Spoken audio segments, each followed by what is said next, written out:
Assalamualaikum warahmatullahi wabarakatuh. Saya Nisa Silvani dari kelas PSKM 24A dengan NIM 42422100009. Di sini saya akan menjelaskan materi tentang bioregulasi dan biosafety, di mana saya akan membahas tentang bioteknologi yang berfokus kepada bioteknologi konvensional. Sebelum kita masuk kepada bioteknologi konvensional, kita harus tahu dulu apa sih bioteknologi itu. Jadi, bioteknologi adalah ilmu yang menerapkan prinsip teknologi, yang bisa diartikan bahwa bioteknologi itu adalah ilmu yang mempelajari tentang pemanfaatan makhluk hidup seperti bakteri, fungi, ataupun virus, dan juga ilmu yang mempelajari produk dari makhluk hidup seperti alkohol, asam organik, antibiotik, ataupun enzim dalam proses produksi untuk menghasilkan barang dan jasa yang dapat digunakan oleh manusia. Berdasarkan perkembangannya, bioteknologi itu terbagi menjadi dua, yaitu bioteknologi konvensional dan juga bioteknologi modern. Tapi di sini saya akan membahas bioteknologi konvensional saja.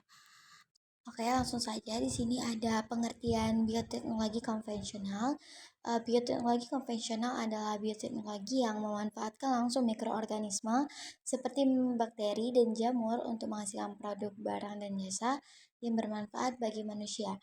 Bioteknologi ini dikatakan konvensional dikarenakan teknik dan peralatan yang digunakan itu masih sederhana. Oke, jadi di sini ada ciri-ciri dari bioteknologi konvensional. Yang pertama itu manusia telah melakukannya sejak lama. Jadi bioteknologi konvensional ini bukan hal yang baru lagi.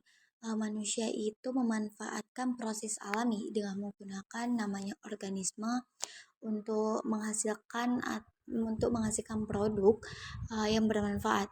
Mungkin contohnya seperti dalam pembuatan roti, keju maupun minuman fermentasi lainnya. Ciri yang kedua yaitu sebagian besar digunakan untuk makanan. Salah satu pengaplikasian dari bioteknologi konvensional ini itu salah satunya untuk produksi makanan, yang dimana mikroorganisme seperti jamur ataupun bakteri itu berperan penting dalam mengubah bahan baku menjadi makanan yang kita konsumsi sehari-hari. Contohnya itu dalam proses fermentasi susu menjadi yogurt. Yang ketiga yaitu menggunakan teknik fermentasi. Jadi fermentasi ini adalah proses utama dalam bioteknologi konvensional, yang dimana proses ini tuh melibatkan pertumbuhan mikroorganisme dalam keadaan tanpa oksigen untuk menghasilkan produk tertentu. Yang keempat ada penggunaan langsung mikroorganisme. Jadi dalam bioteknologi konvensional ini, mikroorganisme ini secara langsung digunakan untuk proses transformasi bahan baku menjadi produk akhir. Dan ciri yang terakhir yaitu tidak dimodifikasi secara genetik. Bioteknologi konvensional ini tidak ada namanya melibatkan manipulasi genetik secara langsung. Proses yang terjadi dalam bioteknologi konvensional ini itu meliputkan proses yang alami dengan menggunakan mikroorganisme yang sudah ada. Dalam proses bioteknologi konvensional ini, ia memanfaatkan mikroorganisme secara utuh, proses biokimia, dan proses genetiknya secara alami. Manipulasi yang biasa dilakukan dalam bioteknologi ini hanya sebatas manipulasi pada media tumbuh atau substrat dan kondisi lingkungan, tidak sampai pada rekayasa genetika. Seperti yang saya jelaskan pada ciri-ciri tadi, bahwasanya bioteknologi konvensional ini memang tidak ada namanya manipulasi genetik.